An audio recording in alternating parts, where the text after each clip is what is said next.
প্ৰিয় দেশবাসী নমস্কাৰ 2026 বৰ্ষৰ এয়া প্ৰথমটো মন কী বাত কাইলৈ 26 জানুৱাৰীত আমি সকলোৱে গণৰাজ্য দিৱস উদযাপন কৰিম এই দিনটোতেই আমাৰ সংবিধান গৃহীত হৈছিল 26 জানুৱাৰী দিনটোৱে আমাৰ সংবিধান প্ৰণেতাসকলক শ্ৰদ্ধাঞ্জলি জ্ঞাপনৰ সুযোগ দিয়ে আজি 25 জানুৱাৰী দিনটো বিশেষ আজি নেশ্যনেল ভোটাৰ্ছ ডে অৰ্থাৎ ৰাষ্ট্ৰীয় ভোটদাতা দিৱস ভোটদান গণতন্ত্ৰৰ আত্মা বন্ধুসকল সাধাৰণতে যেতিয়া কোনোবা 18 বছৰীয়া হয় তেতিয়াই তেওঁ ভোটদাতা হ'ব পাৰে ইয়াক জীৱনৰ এটা ধাপ হিচাপে গণ্য কৰা হয় প্ৰকৃততে এই সুযোগ কোনো এগৰাকী ভাৰতীয়ৰ জীৱনৰ এক মাইলৰ খুঁটি গতিকে দেশৰ ভোটদাতা হোৱাৰ সুযোগ উদযাপন কৰাটো খুবেই গুৰুত্বপূৰ্ণ যিদৰে জন্মদিনত আমি শুভেচ্ছা জ্ঞাপন কৰোঁ আৰু দিনটো উদযাপন কৰোঁ ঠিক একেদৰেই কোনো চুবুৰীত গাঁও বা চহৰত যদি কোনো যুৱক-যুৱতী ভোটদানৰ বাবে সমৰ্থ হয় তেনেহলে একত্ৰিত হৈ শুভেচ্ছা জ্ঞাপন কৰক লগতে মিঠাইও বিতৰণ কৰক ইয়াৰ দ্বাৰা ভোটদানৰ প্ৰতি সকলো সজাগ হ'ব লগতে এই অনুভূতিও শক্তিশালী হ'ব যে ভোটদাতা হোৱাটো কিমান সৌভাগ্যৰ কথা বন্ধুসকল দেশৰ যিসকল লোক নিৰ্বাচনী প্ৰক্ৰিয়াৰ সৈতে জড়িত হৈ আছে সেইসকলে গণতন্ত্ৰক জীৱনী শক্তি প্ৰদানৰ বাবে তৃণমূল পৰ্যায়ত কাম কৰি আছে মই তেওঁলোকক প্ৰশংসা কৰিছোঁ আজি ভোটদাতা দিৱসৰ দিনা মই যুৱ বন্ধুসকলক পুনৰ অনুৰোধ কৰোঁ 18 বছৰ বয়সত তেওঁলোকে যেন ভোটদাতা হিচাপে নিজকে পঞ্জীয়ন কৰে সংবিধানে প্ৰতিজন নাগৰিকৰ পৰা যি কৰ্তব্যৰ মনোভাৱ পালনৰ আশা কৰে ইয়াৰ দ্বাৰা সেই আশা পূৰ্ণ হোৱাৰ লগতে ভাৰতীয় গণতন্ত্ৰ শক্তিশালী হ'ব প্ৰিয় দেশবাসী এইকেইদিন সামাজিক মাধ্যমত এক আমোদজনক ট্ৰেণ্ড দেখিছোঁ সকলোৱে 2016ৰ নিজ স্মৃতি পুনৰ সজীৱ কৰিছে সেই মনোভাৱেৰে আজি ময়ো আপোনালোকৰ সৈতে এক স্মৃতি ৰোমন্থন কৰিব বিচাৰিছোঁ 10 বছৰ পূৰ্বে 2016 চনৰ জানুৱাৰী মাহত আমি এক উচ্চাকাংক্ষী যাত্ৰাৰ শুভাৰম্ভ কৰিছিলোঁ তেতিয়া আমি এই কথা অনুভৱ কৰিছিলোঁ যদিও এয়া এক ক্ষুদ্ৰ কিন্তু যুৱ প্ৰজন্মৰ বাবে দেশৰ ভৱিষ্যতৰ বাবে বিশেষভাৱে গুৰুত্বপূৰ্ণ তেতিয়া বহু লোকে বুজি পোৱা নাছিল আচলতে এয়ানো কি বন্ধুসকল মই যি যাত্ৰাৰ বিষয়ে কৈছোঁ সেয়া হ'ল ষ্টাৰ্টআপ ইণ্ডিয়াৰ যাত্ৰা এই অদ্ভুত যাত্ৰাৰ তাৰকা আমাৰ যুৱ বন্ধুসকল নিজৰ কমফৰ্ট জোন অৰ্থাৎ আৰামদায়ক স্থিতিৰ পৰা আঁতৰি আহি তেওঁলোকে যি উদ্ভাৱন কৰিলে সেয়া ইতিহাসত ৰৈ গ'ল বন্ধুসকল ভাৰত বৰ্তমান বিশ্বৰ ভিতৰতে তৃতীয় বৃহৎ ষ্টাৰ্টআপ ইকোচিষ্টেম হিচাপে চিহ্নিত হৈছে এই ষ্টাৰ্টআপ অপৰম্পৰাগত চিন্তাধাৰাৰে সমৃদ্ধ আমি যি উৎপাদন কৰিছোঁ তাৰ গুণগত মান উৎকৃষ্ট কৰাৰ সংকল্প লওঁ লাগিলে সেয়া আমাৰ বস্ত্ৰই হওক প্ৰযুক্তিয়েই হওক অথবা বৈদ্যুতিক সামগ্ৰী বা পেকেজিঙেই হওক মুঠৰ ওপৰত ভাৰতত উৎপাদিত সামগ্ৰীৰ অৰ্থই হওক উৎকৃষ্ট গুণগত মান সৰ্বোত্তম হওক আমাৰ বেঞ্চমাৰ্ক অৰ্থাৎ পৰিভাষা আমি সংকল্প লওঁ গুণগত মানৰ যাতে কোনো হিনদেৰি নহয় গুণগত মানৰ ক্ষেত্ৰত যাতে কোনো আপোচ নহয় মই লালকিল্লাৰ পৰা কৈছিলোঁ জিৰ' ডিফেক্ট জিৰ' ইফেক্ট এনে মনোভাৱেৰে আমি বিকশিত ভাৰতৰ যাত্ৰাক দ্ৰুতগতিত আগুৱাই নিব পাৰিম মোৰ প্ৰিয় দেশবাসী আমাৰ দেশৰ লোকসকল বৰ উদ্ভাৱনী প্ৰবৃত্তিৰ সমস্যাসমূহৰ সমাধান উদ্ভাৱন তেওঁলোকৰ স্বভাৱজাত বৈশিষ্ট্য কিছুসংখ্যকে এই কাম ষ্টাৰ্টআপৰ জৰিয়তে কৰে আৰু আন বহুতেই সামূহিক শক্তি আৰু প্ৰচেষ্টাৰে এই কামত ব্ৰতী হয় এনে এটি প্ৰচেষ্টাৰ উদাহৰণ আমি দেখিবলৈ পাইছোঁ উত্তৰ প্ৰদেশৰ আজমগড়ৰ মাজেৰে বৈ যোৱা তমচা নৈখনক স্থানীয় লোকসকলে এক নৱজীৱন প্ৰদান কৰিছে তমচা মাথো এখন নদী নহয় ই আমাৰ সাংস্কৃতিক আৰু আধ্যাত্মিক পৰম্পৰাৰো এটি সজীৱ প্ৰবাহ অযোধ্যাৰ পৰা প্ৰৱাহিত হৈ গংগা নৈত লীন হৈ যোৱা এই নৈখন এসময়ত এই অঞ্চলৰ জনজীৱনৰ চালিকা শক্তি আছিল পিছে প্ৰদূষণৰ বাবে নৈখনৰ অবিৰত ধাৰাত যেন জ্যোতি আহি পৰিছিল আৱৰ্জনাৰ প্ৰদূষণে নৈখনৰ বুৱতী সুঁতিক বাধাগ্ৰস্ত কৰি তুলিছিল ইয়াৰ পাছত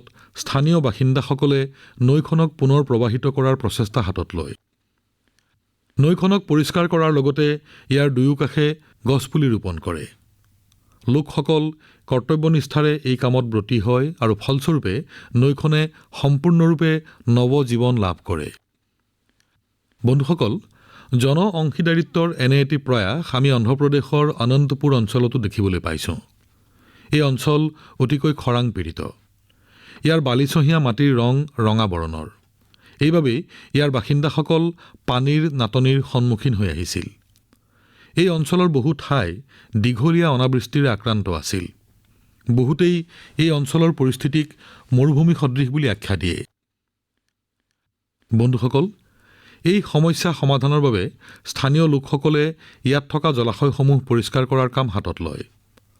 স্থানীয় প্ৰশাসনৰ সহযোগত এওঁলোকে ইয়াত অনন্ত নীৰু সংৰক্ষণ প্ৰকল্প আৰম্ভ কৰে। এই প্ৰচেষ্টাৰে ইয়াৰ লোকসকলে 10টাতকৈও অধিক জলাশয় নিকা আৰু সক্ৰিয় কৰি তোলে। এই জলাশয়সমূহত এতিয়া পানী ভৰিবলৈ লৈছে। ইয়াৰ লগতে স্থানীয় লোকসকলে ইয়াত 7,000তকৈও অধিক গছপুলি ৰোপণ কৰে। অৰ্থাৎ অনন্তপুৰত এতিয়া জল সংৰক্ষণৰ লগতে সেউজ আৱৰণো বৃদ্ধি হৈছে। এই অঞ্চলৰ চেমনীয়াহঁতে এতিয়া পানীত সাঁতোৰাৰ আনন্দও উপভোগ কৰিছে। এক অৰ্থত অঞ্চলটোত এতিয়া এক সম্পূৰ্ণ ইক'ছিষ্টেম সজীৱ হৈ উঠিছে। বন্ধুসকল, আজমগড়, অনন্তপুৰ অথবা দেশৰ অন্য কোনো স্থানেই হওক, সুখদায়ক কথাটো হৈছে যে জনসাধাৰণ একগোট হৈ কৰ্তব্যনিষ্ঠাৰে একোটা লক্ষ্যত উপনীত হৈছে। সামূহিকতা আৰু জন অংশীদাৰিত্বৰ এই মনোভাৱ আমাৰ দেশৰ বাবে বৃহৎ শক্তিস্বৰূপ। মোৰ প্ৰিয় দেশবাসী, আমাৰ দেশত ভজন আৰু কীৰ্তন বহু শতাব্দী জুৰি দেশৰ সংস্কৃতিৰ আত্মাস্বৰূপ হৈ আহিছে। আমি মন্দিৰত ভজন শুনো, প্ৰবচন শুনাৰ সময়তো ভজন শুনো। ভক্তিক আমি নিজ নিজ সময়ৰ হিচাপেৰে জীৱন যাত্ৰাৰূপে গ্ৰহণ কৰি আহিছোঁ। আজিৰ যুৱ প্ৰজন্মই ভক্তিক নিজ অনুভৱ আৰু জীৱনশৈলীৰ সৈতে সমন্বিত কৰি লৈছে। এই ধৰণে এক নতুন সংস্কৃতি জীৱন প্ৰণালীয়ে গঢ় লৈছে। আপোনালোকে ছ'চিয়েল মিডিয়াত এই ধৰণৰ ভিডিঅ' নিশ্চয় দেখিবলৈ পাইছে। দেশৰ বিভিন্ন চহৰত বহু তৰুণ-তৰুণী লগ হৈ মঞ্চ সাজিছে, আলোকসজ্জা কৰিছে আৰু ভক্তি সংগীতৰ অনুষ্ঠান কৰিছে। আৰু এই অনুষ্ঠান কোনো মিউজিক কনচাৰ্টতকৈ নিম্নমানৰ নহয়। এই নতুন ভক্তিশৈলীক ভজন ক্লাবিং আখ্যা দিয়া হৈছে আৰু ই বিশেষকৈ জেড জেনেৰেশ্যনৰ মাজত জনপ্ৰিয় হৈ পৰিছে। আনন্দৰ কথা এয়ে যে এই ধৰণৰ আয়োজনসমূহত ভজনৰ গৰিমা আৰু শুদ্ধতাৰ দিশটো অটুট ৰখা হৈছে। ভক্তিভাৱক তৰাং অৰ্থত লোৱা নাই। শব্দ আৰু ভাৱৰ কোনো মৰ্যাদা হানি নহয়। মঞ্চসজ্জা আৰু সংগীত আধুনিক হ'লেও মূল ভাৱ একেই আছে। আধ্যাত্মৰ নিৰন্তৰ প্ৰৱাহ ইয়াতো অনুভৱ হয়। মোৰ প্ৰিয় দেশবাসী, আজি আমাৰ সংস্কৃতি আৰু উৎসৱ পাৰ্বণে এক বিশ্ব পৰিচয় লাভ কৰিছে। বিশ্বৰ সকলো প্ৰান্ততে ভাৰতীয় উৎসৱসমূহ অতি উলাহেৰে পালন কৰা হয়। কালচাৰেল ভাইব্ৰেঞ্চি সৃষ্টি কৰাত আমাৰ ভাৰতীয় বংশোদ্ভৱ লোকসকলৰ অতি মূল্যৱান অৱদান আছে। তেওঁলোক য'তেই আছে সেই ঠাইতে নিজৰ সংস্কৃতিৰ মূল সাৰাংশ সংৰক্ষিত কৰিছে আৰু জনপ্ৰিয় কৰি তুলিছে। এই দিশত আমাৰ মালয়েছিয়াত থকা ভাই ভনীসকলে অতি প্ৰশংসনীয় পদক্ষেপ গ্ৰহণ কৰিছে। আপুনি জানি আনন্দিত হ'ব যে মালয়েছিয়াত 500খনতকৈও অধিক তামিল মাধ্যমৰ বিদ্যালয় আছে। এই বিদ্যালয়সমূহত তামিল ভাষাৰ উপৰি অন্য বিষয়সমূহো তামিল মাধ্যমত পঢ়োৱা হয়। তাৰোপৰি এই দেশত তেলুগু আৰু পাঞ্জাবী ভাষাৰো যথেষ্ট প্ৰভাৱ দেখা যায়। বন্ধুসকল, ভাৰত আৰু মালয়েছিয়াৰ মাজত ঐতিহাসিক আৰু সাংস্কৃতিক সম্বন্ধক দৃঢ় কৰাত এটি সংস্থাৰ উল্লেখযোগ্য ভূমিকা আছে। ইয়াৰ নাম হৈছে মালয়েছিয়া ভাৰত হেৰিটেজ ছ'চাইটি। অন্যান্য কাৰ্যৰ লগতে এই সংস্থাই হেৰিটেজ ৱাক নামৰ এটি অনুষ্ঠানৰ আয়োজন কৰে। এই অনুষ্ঠানত দুয়োখন দেশক সংযোজন কৰা সাংস্কৃতিক স্থানসমূহ সামৰি লোৱা হয়। যোৱা মাহত মালয়েছিয়াত ৰঙা পাৰীৰ শাৰী নামৰ এটি আইকনিক ৱাকৰ আয়োজন কৰা হৈছিল। এই শাৰীৰ সৈতে আমাৰ পশ্চিমবংগ ৰাজ্যৰ বিশেষ সাংস্কৃতিক সম্বন্ধ আছে। এই অনুষ্ঠানৰ সময়ত ইমান অধিক সংখ্যক মহিলাই এই ধৰণৰ শাৰী পিন্ধিছিল যে এই ঘটনাই মালয়েছিয়ান বুক অৱ ৰেকৰ্ডছত স্থান লাভ কৰিছিল। এই অনুষ্ঠানৰ সৈতে আয়োজিত অডিঅ' ডান্স আৰু বাবল মিউজিকে সকলোৰে অন্তৰ জয় কৰিছিল। মই ক'ব পাৰোঁ যে চিয়ায়া বাৰবাংগা ডেংগান ডায়েস্পৰা ইণ্ডিয়া দি মালয়েছিয়া মেৰেকা মাম্বাৱা ইণ্ডিয়া দেন মালয়েছিয়া চেমাকিত ৰাণা।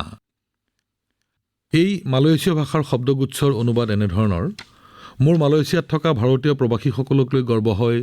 ভাৰত আৰু মালয়েছিয়াক এওঁলোকে বহুত সম্বন্ধেৰে বান্ধিছে। মালয়েছিয়াক আমাৰ ভাৰতবাসীৰ হৈ বহুত বহুত শুভকামনা জনালোঁ। মোৰ প্ৰিয় দেশবাসী, আমি ভাৰতৰ যি ঠাইলৈকে চকু দিওঁ কিবা নহয় কিবা এটা অসাধাৰণ ঘটনা ঘটি থকা দেখিবলৈ পাওঁ। এনে ঘটনাবোৰে কেতিয়াবা প্ৰচাৰ মাধ্যমত স্থান নাপাব পাৰে, কিন্তু সেইবোৰে আমাৰ সমাজত প্ৰকৃত শক্তিৰ পৰিচয় দিয়ে। একতাৰ ভাৱ যে সকলোতকৈ ওপৰত, সেই কথাটো এনেবোৰ ঘটনাত প্ৰতিফলিত হৈ আমাৰ মূল্যবোধৰ উমান দিয়ে। গুজৰাটৰ বেচৰাজিৰ চন্দনকী গাঁৱৰ পৰম্পৰা অসাধাৰণ। ইয়াৰ লোকসকলে ঘৰত ভাত নাৰান্ধে বুলি ক'লে চাগৈ আচৰিত হ'ব। ইয়াৰ কাৰণটো হ'ল এই গাঁৱৰ সুন্দৰ সামূহিক ৰন্ধনশালা। ইয়াত গাঁৱৰ আটাইৰে খাদ্য একেলগে ৰন্ধা হয় আৰু আটাইয়ে একেলগে বহি খোৱা বোৱা কৰে। যোৱা 15 বছৰে এই প্ৰথা চলি আহিছে।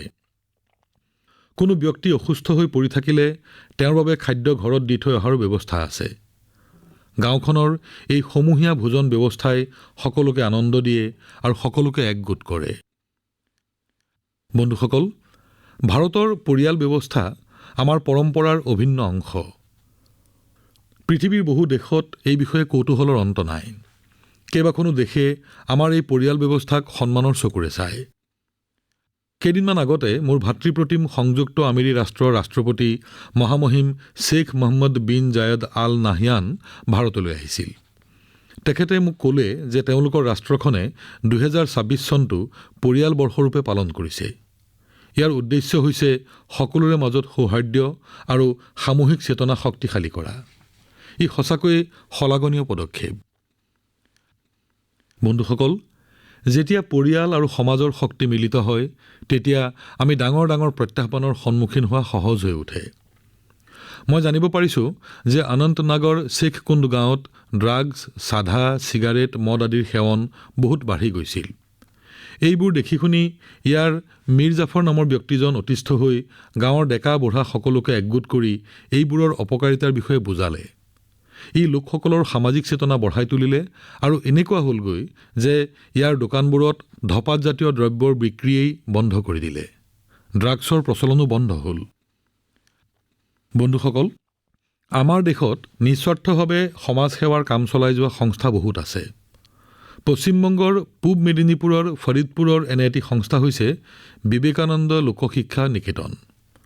যোৱা 4টা দশক ধৰি এই সংস্থাই শিশু আৰু বৃদ্ধসকলক চোৱা-চিতা কৰি আহিছে।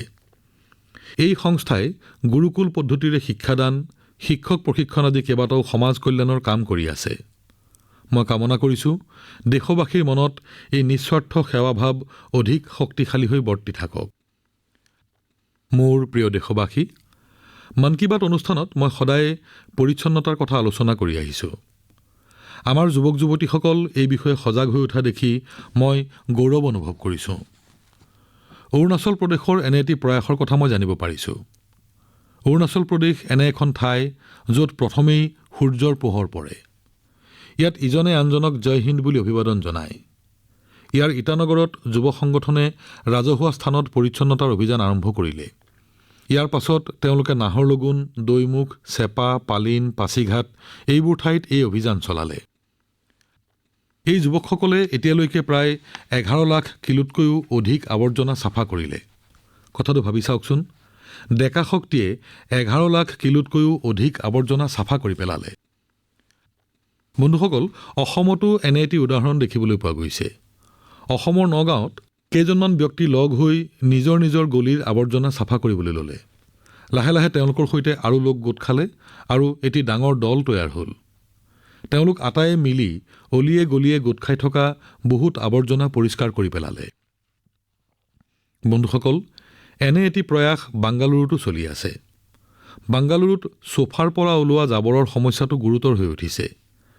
কেইবাজনো এই ক্ষেত্ৰত পাৰদৰ্শী লোক লগ লাগি নিজ পদ্ধতিৰে এই সমস্যাৰ সমাধানৰ চেষ্টা কৰি আছে।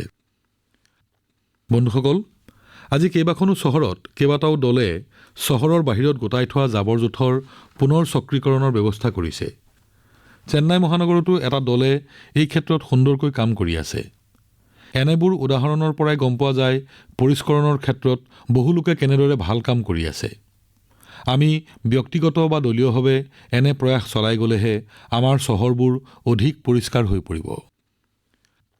মোৰ প্ৰিয় দেশবাসী, পৰিৱেশ সংৰক্ষণৰ কথা ওলালেই ডাঙৰ ডাঙৰ যোজনাৰ কথাহে আমাৰ মনলৈ আহে।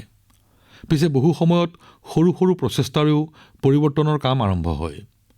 পশ্চিমবংগৰ কোচবিহাৰৰ বেনয় দাস ডাঙৰীয়াৰ প্ৰয়াস এনে এটি উদাহৰণ। যোৱা কেইবাবছৰ ধৰি তেখেতে নিজৰ জিলাখন সেউজ কৰি তুলিবলৈ অকলেই হাজাৰ হাজাৰ গছ ৰুইছে।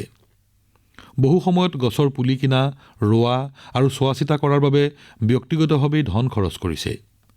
প্ৰয়োজন সাপেক্ষে তেখেতে স্থানীয় লোক, ছাত্ৰ-ছাত্ৰী আৰু নগৰ নিগমসমূহৰ লগ লাগিও এই কাম কৰিছে।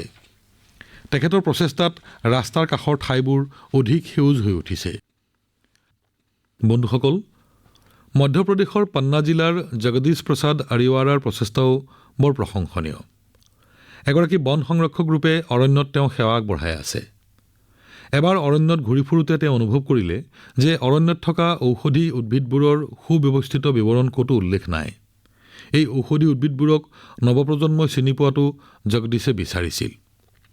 সেইকাৰণে তেওঁ ঔষধি উদ্ভিদবোৰ চিনাক্তকৰণ কৰি তাৰ নাম তালিকা প্ৰস্তুত কৰিবলৈ ধৰিলে। তেওঁ প্ৰায় ১০০ৰো অধিক ঔষধি উদ্ভিদ চিনাক্ত কৰিলে। প্ৰত্যেক উদ্ভিদৰ ছবি, নাম, উপযোগিতা আৰু প্ৰাপ্তিস্থানৰ বিৱৰণ প্ৰস্তুত কৰিলে। বন বিভাগে তেওঁ প্ৰস্তুত কৰা বিৱৰণৰ সংকলন এটি গ্ৰন্থ আকাৰত প্ৰকাশ কৰিলে। সেই গ্ৰন্থত উল্লেখিত বিৱৰণবোৰ এতিয়া গৱেষক, ছাত্ৰ আৰু বন বিষয়াসকলৰ সহায় হৈছে। বন্ধুসকল, পৰিৱেশ সংৰক্ষণৰ চিন্তাধাৰা এতিয়া প্ৰবল ৰূপত দেখা দিছে। এই চিন্তাধাৰাক সৰুগত কৰি সমগ্ৰ দেশতে মাৰ নামত এজোপা গছ অৰ্থাৎ এক পেড় মা কে নাম চলাই থকা হৈছে। এই অভিযানত এতিয়া কোটি কোটি মানুহ জড়িত হৈ পৰিছে। সমগ্ৰ দেশত এতিয়ালৈকে ২০০ কোটিৰো অধিক গছপুলি ৰোপণ কৰা হৈছে। এই কথাই প্ৰমাণ কৰে যে পৰিৱেশ সংৰক্ষণক লৈ এতিয়া জনগণৰ সজাগতা বাঢ়িছে আৰু যিকোনো প্ৰকাৰে সহযোগ কৰিব বিচাৰে। মোৰ মৰমৰ দেশবাসী, আপোনালোকক আৰু এটা কথাৰ কাৰণে শলাগিব খোজোঁ। কাৰণটো হৈছে বজ্ৰা বা কণী ধান। মোৰ এনে লাগিছে বজ্ৰা বা কণী ধানৰ প্ৰতি দেশবাসীৰ আকৰ্ষণ দিনক দিনে বাঢ়িবলৈ লৈছে। সেইকাৰণে ২০২৩ বৰ্ষক আমি বজ্ৰা বৰ্ষৰূপে ঘোষণা কৰিছিলোঁ। কিন্তু আজি ৩ বছৰৰ পাছতো ইয়াক লৈ দেশ আৰু বিদেশত যি আৱেগ আৰু প্ৰতিশ্ৰুতি দেখা গৈছে সেয়া অত্যন্ত প্ৰেৰণাদায়ক। বন্ধুসকল, তামিলনাডুৰ কল্পকুৰিচি জিলাত মহিলা কৃষকৰ এটি গোট প্ৰেৰণাৰ স্ৰোত হৈ পৰিছে। ইয়াৰ পেৰিয়া পালায়াম বজ্ৰা FPCৰ সৈতে প্ৰায় ৮০০ মহিলা কৃষক জড়িত হৈ পৰিছে। বজ্ৰাৰ বৰ্ধিত জনপ্ৰিয়তালৈ লক্ষ্য কৰি এই মহিলাসকলে মিলেট প্ৰচেছিং ইউনিট স্থাপন কৰিছে। এতিয়া তেওঁলোকে বজ্ৰাৰে তৈয়াৰী সামগ্ৰীবোৰ পোনে পোনে বজাৰলৈ প্ৰেৰণ কৰিছে। বন্ধুসকল, ৰাজস্থানৰ ৰামচৰতো বজ্ৰাক লৈ নতুন উদ্ভাৱন কৰি আছে। ইয়াৰ ৰামচাৰ অৰ্গেনিক ফাৰ্মাৰ প্ৰডিউচাৰ কোম্পানীৰ সৈতে প্ৰায় ৯০০ কৃষক জড়িত হৈ আছে। এই কৃষকসকলে মুখ্যতঃ বজ্ৰাৰ খেতি কৰে। ইয়াত বজ্ৰাক প্ৰচেছ কৰি ৰেডি টু ইট লাড়ু তৈয়াৰ কৰে। বজাৰত ইয়াৰ যথেষ্ট চাহিদা আছে। ইমানেই নহয় বন্ধুসকল, এই কথা জানিব পাৰি মই আনন্দিত হওঁ যে আজিকালি এনে মন্দিৰ আছে য'ত প্ৰসাদত কেৱল বজ্ৰা ব্যৱহৃত হয়। এনে ব্যৱস্থাৰ শুভাৰম্ভ কৰাৰ বাবে সেই মন্দিৰবোৰৰ ব্যৱস্থাপকসকললৈ মই আন্তৰিকতাৰে অভিনন্দন জনাইছোঁ। বন্ধুসকল, বজ্ৰাৰ উৎপাদকসকলৰ উপাৰ্জন বঢ়াৰ লগে লগে মানুহৰ শাৰীৰিক স্বাস্থ্যৰো উন্নতিৰ গেৰাণ্টি লাভ কৰিছে। বজ্ৰা পোষণেৰে ভৰা। Bajra super food. আমাৰ দেশত শীতকালটো খোৱা বোৱাৰ বাবে বৰ উপযোগী বুলি ভবা হয়। সেয়েহে শীতকালত বজ্ৰা সেৱন কৰা উচিত। মোৰ প্ৰিয় দেশবাসী, মন কী বাতত আৰু এবাৰ বেলেগ বেলেগ বিষয়ত আলোচনা কৰাৰ সুযোগ লাভ কৰিছোঁ। এই অনুষ্ঠানে নিজৰ দেশৰ বিষয়ে উপলব্ধি কৰিবলৈ আৰু ইয়াক উদযাপন কৰাৰ সুযোগ দিছে। ফেব্ৰুৱাৰী মাহত তেনে এক সুযোগ আহি আছে। অহা মাহত ইণ্ডিয়া AI ইম্পেক্ট ছামিট হ'ব। এই ছামিটত সমগ্ৰ পৃথিৱীৰ পৰা বিশেষকৈ টেকন'লজিৰ সৈতে জড়িত বিশেষজ্ঞ ভাৰতলৈ আহিব। এই সন্মিলনত AI জগতত ভাৰতৰ প্ৰগতি আৰু উপলব্ধিবোৰ সন্মুখলৈ আহিব। এই সন্মিলনত অংশগ্ৰহণ কৰিব খোজা প্ৰতিগৰাকী ব্যক্তিলৈ মই আন্তৰিক অভিনন্দন জনাইছো। অহা মাহৰ মন কী বাতত মই ইণ্ডিয়া AI ইম্পেক্ট সামিটৰ বিষয়ে নিশ্চয় ক'ম। দেশবাসীৰ আন উপলব্ধিবোৰৰ বিষয়ে আলোচনা কৰিম। তেতিয়ালৈকে মন কী বাতৰ পৰা বিদায় লৈছো। কাইলৈ গণৰাজ্য দিৱস উপলক্ষে আকৌ এবাৰ আন্তৰিক শুভকামনা যাচিছো। ধন্যবাদ।